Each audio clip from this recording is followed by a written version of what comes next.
Bonsoir Cédric Grolet. Bonsoir Théo. Merci de nous recevoir dans votre nouveau chez vous, au Cédric Grolet Monte-Carlo, en plein cœur de l'hôtel de Paris.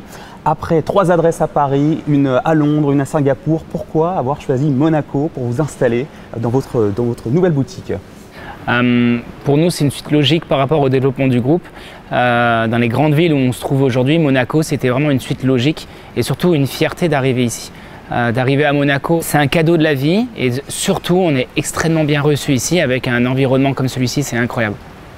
Comment s'est noué ce partenariat avec la Société des Bains de Mer et pourquoi cette prestigieuse institution monégasque précisément? En fait, c'est relativement très simple. Avec Alain Ducasse, je travaille avec lui depuis une dizaine d'années. Et suite à cet échange qu'on a au Meurice, tous les deux, il m'a dit la suite logique, c'est que tu viennes me rejoindre à l'hôtel de Paris. Et est-ce que tu es intéressé?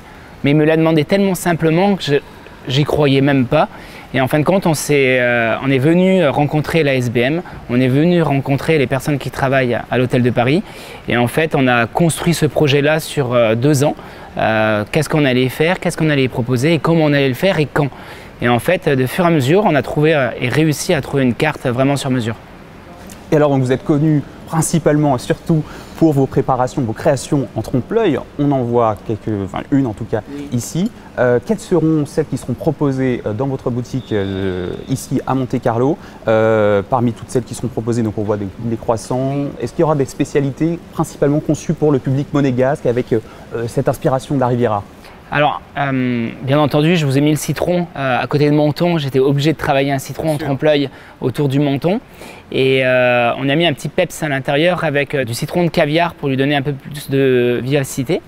Ensuite, on a mélangé le côté de Cédric Grolet Opéra avec la viennoiserie. Les clients aiment énormément les viennoiseries. Et ensuite, tout ce qui est pochage, donc ce qui est fleurs, le fraisier. J'ai discuté avec Monseigneur et en fait, il m'a parlé comme quoi qu'il aimait énormément la pâte d'amande. Mon premier gâteau que j'ai fait il y a une vingtaine d'années, c'est un fraisier avec de la pâte d'amande. Donc j'avais envie de mettre de la pâte d'amande avec des fraises et de la vanille. Cédric Grolet, votre devise, c'est le beau fait venir, le bon fait revenir. Comment vous avez repensé cette philosophie pour Monaco où on sait que l'esthétique est véritablement reine et primordiale? En fait, ce qui est important pour moi, c'est de donner une envie de se déplacer et de faire comprendre nos pâtisseries. Et en fait, une fois qu'on a vu nos pâtisseries, on a envie de se déplacer et de les comprendre. Donc on les mange, on les regarde, on les mange. Et j'ai beaucoup de clients qui me disent souvent j'arrive plus à m'en passer, je reviens régulièrement manger vos gâteaux parce qu'elles sont belles mais aussi elles sont très bonnes. Et en fait c'est très important pour moi et mes équipes de construire quelque chose qui est physiquement, qui donne envie de se déplacer et de revenir. Donc le beau et le bon fait revenir. Et il faut dire que vous travaillez aussi beaucoup avec des produits de saison, locaux. Vous attachez à proposer des préparations qui soient moins sucrées, à revenir à quelque chose de plus noble. Oui. En fait, je viens d'Auvergne et ma famille m'a éduqué avec des choses relativement très simples qui proviennent de la nature. Et quand j'ai commencé à construire mon univers autour de la pâtisserie, à 25 ans, je suis passé chef de l'hôtel de Meurice. Et je me suis dit, qu'est-ce que je peux faire pour que ça soit vraiment ma personnalité? Et en fait, l'Auvergne nous propose beaucoup de fruits, beaucoup de choses qui reviennent de la nature. Et donc j'ai commencé à créer les fruits en trompe-l'œil. J'ai commencé la cerise en premier temps. La cerise a disparu de la carte via la nature et je me suis dit, mais qu'est-ce que je vais faire? Donc il y a d'autres fruits qui sont arrivés ensuite. En fin de compte, j'ai créé une 50aine de fruits différents. Et surtout, ce qui est incroyable avec les fruits, vous avez la possibilité de les assaisonner avec ce que vous voulez. Donc en fait, chaque année, on repousse et on réorganise le fruit, ce qui permet d'avoir des nouvelles saveurs et des nouvelles associations. Après le concept des fruits, il y a les fleurs qui sont arrivées. Ma maman, elle me disait toujours, Cédric, si tu veux conquérir le monde, les choses qui sont importantes de la vie, c'est de dire bonjour, merci, au revoir.